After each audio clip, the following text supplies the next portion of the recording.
Livro de Levítico, capítulos 5 e 6.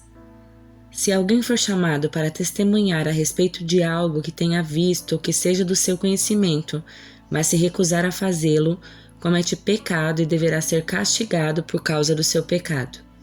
Se alguém, mesmo sem saber, tocar em algo cerimonialmente impuro, como o cadáver de um animal impuro, seja um animal selvagem, um animal doméstico ou um animal que se rasteja pelo chão, quando perceber o que aconteceu, deverá reconhecer sua contaminação e culpa.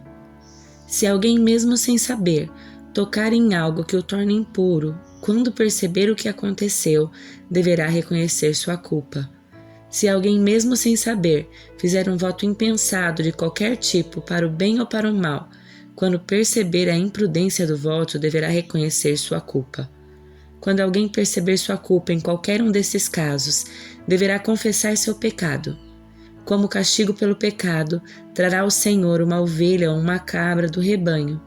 É uma oferta pelo pecado com a qual o sacerdote fará expiação pelo pecado da pessoa.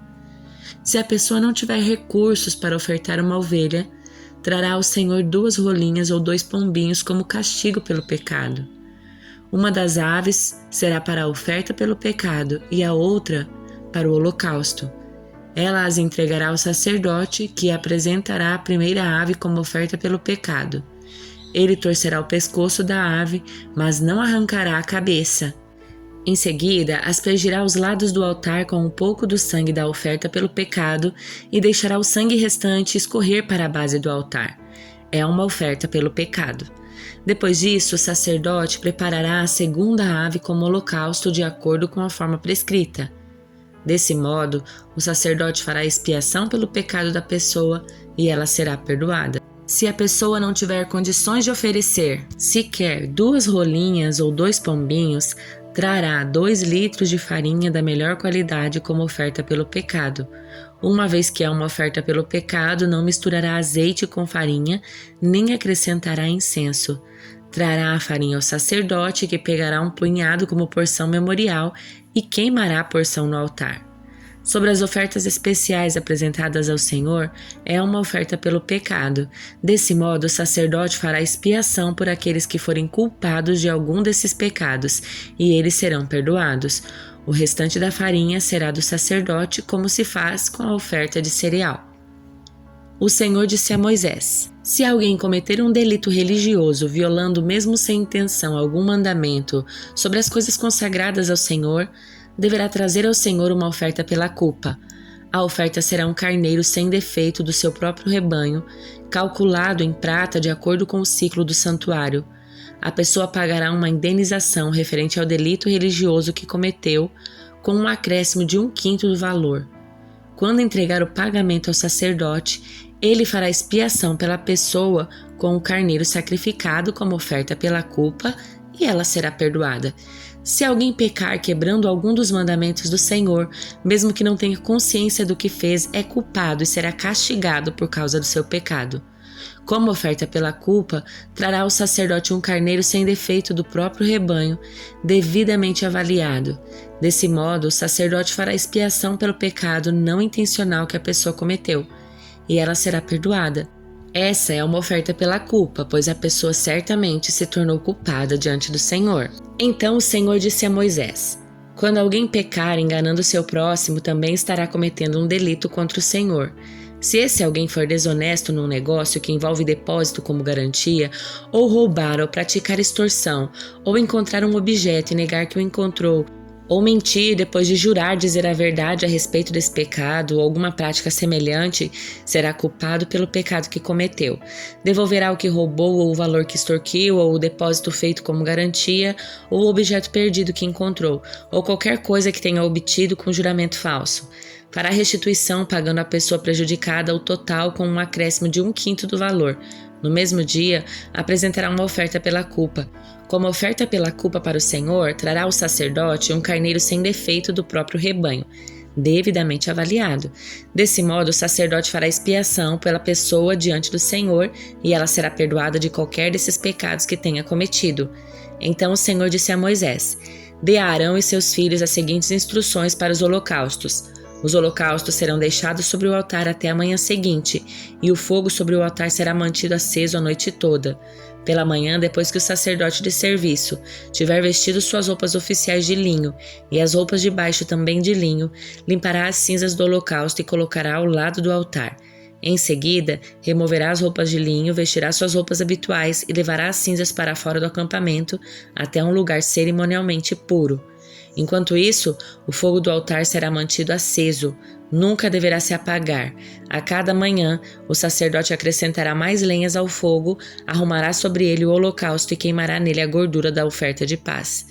Lembre-se de que o fogo deverá ser mantido aceso no altar o tempo todo, nunca deverá se apagar. Estas são as instruções para a oferta de cereal. Os filhos de Arão apresentarão esta oferta ao Senhor diante do altar. O sacerdote de serviço pegará da oferta de cereal um punhado de farinha da melhor qualidade, umedecida com azeite, junto com todo o incenso, e queimará essa porção memorial no altar como aroma agradável ao Senhor. Arão e seus filhos poderão comer o restante da farinha, mas deverão assá-la sem fermento e comê-la num lugar sagrado dentro do pátio da tenda do encontro. Lembrem-se de que essa oferta nunca deverá ser preparada com fermento. Eu a dei aos sacerdotes como porção das ofertas especiais apresentadas a mim. É santíssima como a oferta pelo pecado e a oferta pela culpa. Todos os homens descendentes de Arão poderão comer das ofertas especiais apresentadas ao Senhor. É seu direito permanente de geração em geração. Qualquer pessoa ou objeto que tocar nessas ofertas se tornará santo. Então o Senhor disse a Moisés: no dia em que Arão e seus filhos forem ungidos, apresentarão ao Senhor a oferta padrão de cereal de 2 litros de farinha da melhor qualidade, metade pela manhã e metade pela tarde. Misture-a cuidadosamente com o azeite, cozinhe-a numa assadeira, corte em fatias a oferta de cereal e apresente-a como aroma agradável ao Senhor. A cada geração, o sacerdote ungido que suceder a Arão preparará essa mesma oferta. Ela pertence ao Senhor e será totalmente queimada. Essa é uma lei permanente. Todas as ofertas de cereal do sacerdote serão totalmente queimadas, nenhuma parte poderá ser consumida como alimento. O Senhor também disse a Moisés: dê a Arão e a seus filhos as seguintes instruções para a oferta pelo pecado. O animal apresentado como oferta pelo pecado é a oferta santíssima e será morto diante do Senhor, onde são mortos os animais para o holocausto. O sacerdote que apresentar o sacrifício como oferta pelo pecado comerá sua porção num lugar sagrado dentro do pátio da tenda do encontro. Qualquer pessoa ou objeto que tocar a carne do sacrifício se tornará santo. Se o sangue do sacrifício respingar na roupa de alguém, a peça manchada será lavada no lugar sagrado. Se for usada numa panela de barro para cozinhar a carne do sacrifício, terá de ser quebrada em seguida. Se for usada uma panela de bronze, terá de ser esfregada e bem enxaguada com água. Qualquer homem da família dos sacerdotes poderá comer dessa oferta. É a oferta santíssima, mas a oferta pelo pecado não poderá ser comida. Se o sangue for levado à tenda do encontro como oferta para fazer expiação no lugar santo, nesse caso será totalmente queimada no fogo. Livro de Provérbios, capítulo 24. Não tenha inveja dos maus, nem deseje a companhia deles, pois tramam violência no coração e suas palavras sempre causam problemas. Com sabedoria se constrói a casa, e com entendimento ela se fortalece. Pelo conhecimento, seus cômodos se enchem de todas as espécies de bens preciosos e desejáveis. O sábio é o mais poderoso que o forte. Quem tem conhecimento se fortalece sempre mais. Portanto, não saia para guerrear sem boa orientação. Com muitos conselheiros se obtém a vitória. A sabedoria é elevada demais para o insensato. Entre os líderes à porta da cidade nada tem a dizer. Quem planeja o mal se torna conhecido como criador de problemas. Os planos do insensato são pecado, o zombador é detestável para todos. Se você vacilar no momento da dificuldade, sua força será pequena. Liberte os que foram injustamente condenados a morrer, salve-os enquanto vão tropeçando para a morte. Não se desculpe dizendo, não sabia o que estava acontecendo. Lembre-se de que Deus conhece cada coração. Aquele que zela por sua vida sabe que você estava ciente. Ele retribuirá a cada um conforme suas ações. Meu filho, coma mel, pois é bom, e o favo é doce ao paladar. Da mesma forma, a sabedoria é doce para a alma. Se você encontrar, terá um futuro brilhante e suas esperanças não serão frustradas. Não seja como o perverso que fica de tocaia na frente da casa do justo, nem ataque a moradia dele. Ainda que o justo tropece 7 vezes, voltará a se levantar, mas uma só calamidade é suficiente para derrubar o perverso. Não se alegre quando seu inimigo cair, não exulte quando ele tropeçar, pois o Senhor se desagradará disso e dele desviará sua ira. Não se perturbe por causa dos maus e não tenha inveja dos perversos, pois os maus não têm futuro. A luz dos perversos se apagará. Meu filho, tema o Senhor e o rei, e não se associe com rebeldes, pois serão destruídos repentinamente. Quem sabe que castigo virá do Senhor e do rei? Estes são mais alguns ditados dos sábios. É errado tomar partido quando se julga um caso. O juiz que diz ao perverso, você é inocente, será amaldiçoado pelo povo e odiado pelas nações. Mas as coisas irão bem para os que condenam o culpado. Eles receberão grandes bênçãos. Uma resposta honesta é como um beijo de amizade. Antes de construir uma casa, planeja-se e prepara-se os campos. Não testemunhe contra o próximo sem motivo, não minta a respeito dele e não diga, agora vou me vingar do que ele me fez, vou acertar as contas com ele. Passei pelo campo do preguiçoso, pelo vinhedo daquele que não tem juízo, tudo que estava cheio de espinhos e coberto de ervas daninhas, e seu muro de pedras em ruínas. Então, enquanto observava e pensava no que via, aprendi essa lição. Um pouco mais de sono, mais um cochilo, mais um descanso com os braços cruzados, e a pobreza o assaltará como um bandido, a escassez o atacará como um ladrão armado.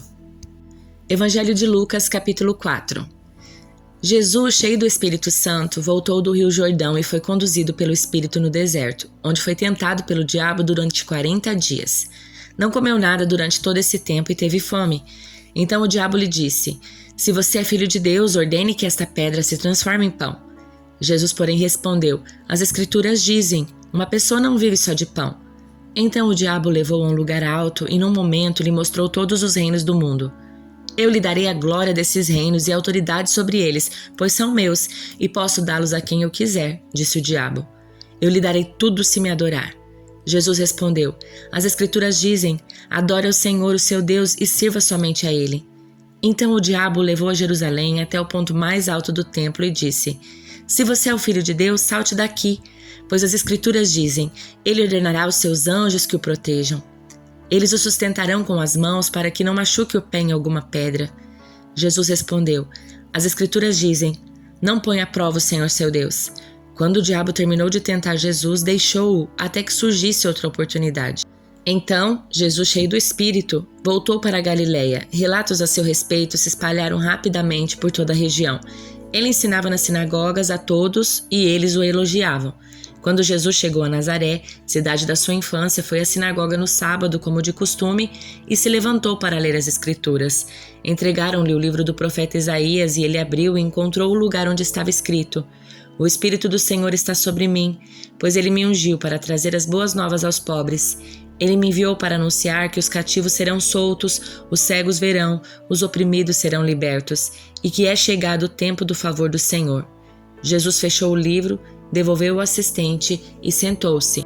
Todos na sinagoga o olhavam atentamente. Então ele começou a dizer: Hoje se cumpriram as Escrituras que vocês acabam de ouvir. Todos falavam bem dele e estavam admirados com as palavras de graça que saíam dos seus lábios. Contudo perguntavam: Não é esse o filho de José? Então ele disse: Sem dúvida vocês citarão para mim o ditado: Médico, cure a si mesmo, ou seja, faça aqui em sua cidade o mesmo que fez em Cafarnaum. Eu, porém, lhe digo a verdade. Nenhum profeta é aceito em sua própria cidade. Por certo, havia muitas viúvas necessitadas em Israel no tempo de Elias, quando o céu se fechou por 3 anos e meio em uma fome terrível devastou a terra. E, no entanto, Elias não foi enviado a nenhuma delas, mas sim a uma estrangeira, uma viúva de Sarepta na região de Sidom. E havia muitos leprosos em Israel no tempo do profeta Eliseu, mas o único que ele curou foi Naamã, o sírio. Quando viram isso, aqueles que estavam na sinagoga ficaram furiosos. Levantaram-se, expulsaram Jesus da cidade e o arrastaram até a beira do monte sobre o qual a cidade tinha sido construída. Pretendiam empurrá-lo precipício abaixo, mas ele passou por entre a multidão e seguiu seu caminho. Então Jesus foi a Cafarnaum, uma cidade na Galileia onde ensinava na sinagoga aos sábados. Ali também o povo ficou admirado com seu ensino, pois ele falava com autoridade. Certa ocasião, estava ele na sinagoga, um homem possuído por um demônio, um espírito impuro, gritou: "Por que vem nos importunar, Jesus de Nazaré? Veio para nos destruir? Sei quem é você, o Santo de Deus." Jesus o repreendeu, dizendo: "Cale-se, saia deste homem." Então o espírito jogou o homem no chão à vista da multidão e saiu dele, sem machucá-lo. Admirado, o povo exclamava: "Que autoridade e poder ele tem! Até os espíritos impuros lhe obedecem e saem quando ele ordena." E as notícias a respeito de Jesus se espalharam pelos povoados de toda a região. Depois de sair da sinagoga naquele dia, Jesus foi à casa de Simão, onde encontrou a sogra dele muito doente, com febre alta. Quando os presentes suplicaram por ela, Jesus se pôs ao lado da cama e repreendeu a febre, que a deixou. Ela se levantou de imediato e passou a servi-los. Quando o sol se pôs, as pessoas trouxeram seus familiares enfermos até ele. Qualquer que fosse a doença, ao pôr as mãos sobre eles, Jesus curava a todos. Muitos estavam possuídos por demônios que saíam gritando: "Você é o Filho de Deus!" Jesus, no entanto, os repreendia e não permitia que falassem, pois sabiam que ele era o Cristo. Logo cedo, na manhã seguinte, Jesus retirou-se para um lugar isolado. As multidões o procuravam por toda parte e, quando finalmente o encontraram, suplicaram que não as deixasse. Ele, porém, disse: "Preciso anunciar as boas novas do reino de Deus também em outras cidades, pois para isso eu fui enviado." E continuou a anunciar sua mensagem nas sinagogas da Judéia.